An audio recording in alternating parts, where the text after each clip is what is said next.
قرآن دیکھ لو جو واضح و نصیحت کی باتیں ہیں، ہاں جو مسائل کا علم ہے وہ مشکل ہے، اس کے لیے تو پھر یہ تو خود قرآن نے بیان کر دیا کہ مشکل ہے، اور اس میں غور و فکر کا حکم دیا۔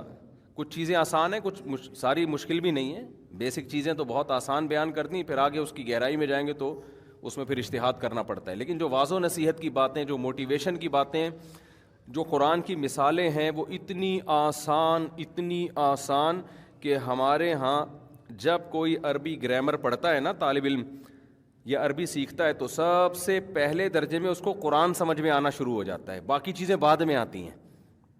اس سے پتہ چلتا ہے کہ اس دور میں جو عربی تھی، جو مدارس میں پڑھائی اور سکھائی جاتی ہے، اس عربی سیکھنے کے بعد سب سے پہلے کیا سمجھ میں آنا شروع ہوتا ہے؟ قرآن۔ بہت آسان آیتیں قرآن کی۔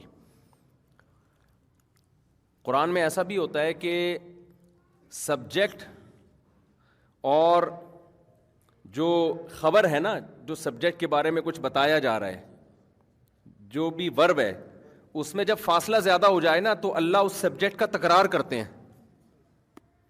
ثم ان ربک للذین عملوا السوء بجہالۃ، وہ پوری آیت کیا ہے بھائی؟ ثم ان ربک عملوا السوء بجہالۃ ثم تابوا من بعد ذلک واصلحوا ان ربک من بعدها لغفور الرحیم۔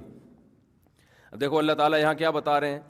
تمہارا رب ان لوگوں کے لیے جنہوں نے جہالت میں گناہ کر لیا اور پھر انہوں نے توبہ کر لی، تو ہونا یہ چاہیے تھا آیت میں کہ تیرا رب ان لوگوں کے لیے جنہوں نے گناہ کیا جہالت میں اور پھر انہوں نے توبہ کر لی، غفور الرحیم ہے۔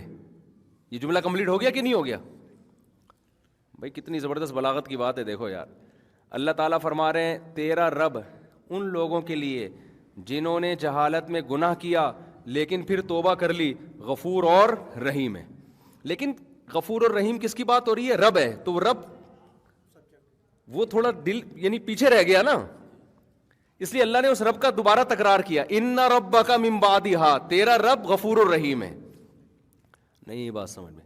لمبے لمبے سینٹنس نا انسان کو ٹینشن میں ڈال دیتے ہیں، لمبے لمبے سینٹنس انسان کو ٹینشن میں ڈال دیتے ہیں۔ کہ مثال کے طور پر یوں کلام ہوتا، تیرا رب ان لوگوں کے لیے جنہوں نے جہالت میں گناہ کیا پھر اس کے بعد توبہ کر لی، تو ہم گناہ اور توبہ کی طرف چلے جاتے، یہ بھول جاتے کہ بات کس کی ہو رہی ہے؟ بات تو رب کی ہو رہی ہے، اس کی ایک صفت بیان کی جا رہی ہے کہ وہ غفور بھی ہے اور رحیم بھی، لیکن رب کا تذکرہ وہ تاخیر ہو گئی نا، اس میں پیچھے گزر چکا ہے، بیچ میں دوسرے جملے آ گئے۔ اب اگر اللہ کہتے کہ تیرا رب ان لوگوں کے لیے جنہوں نے گناہ کیا جہالت میں پھر ایمان بھی لے آئے اور توبہ بھی کر لی، غفور رحیم ہے، تو ایک دم انسان کو ٹینشن ہوتی ہے کہ جھانکنا پڑتا ہے، پیچھے دیکھنا پڑتا ہے کہ کس کی بات ہو رہی ہے۔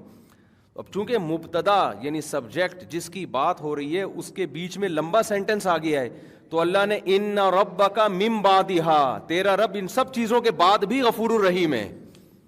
اب من بعدھا میں اللہ نے پھر یہ نہیں کہا کہ جو جرم کر لیں اور توبہ کریں، بلکہ من بعدھا کا مطلب ان سب کے بعد بھی کیا ہے؟ تیرا رب غفور اور رحیم ہے۔ تو قرآن میں بہت ملے گا، یہ بہت آسان، بہت آسان۔ جہاں لمبا جملہ ہو رہا ہے اللہ نے سبجیکٹ کو دوبارہ اس کو تکرار کر دیا۔ اصولی لحاظ سے عام طور پر کلام میں یہ چیز معیوب سمجھی جاتی ہے، عام زبان میں جب ہم بات کر رہے ہیں نا تو اس کو معیوب سمجھا جاتا ہے، لیکن قرآن میں یعنی جس چیز کو بسا اوقات ہم معیوب سمجھ رہے ہوتے ہیں، قرآن کی نظر میں وہ معیوب نہیں ہے، کیونکہ قرآن کہتا ہے کلام کا مقصد ہے لوگوں کے دلوں پہ اثر ڈالنا، تو اثر ڈالنے کا وہ طریقہ اختیار کرنا کہ آپ زبان کے قوانین میں الجھ کے رہ جاؤ اور وہ کلام مؤثر نہ ہو، اس سے بہتر ہے قانون توڑ دو، لیکن کلام اس طرح انداز سے کرو کہ لوگوں کے دلوں پہ اثر کرے۔ نہیں یاری کھوپڑی میں میرا خیال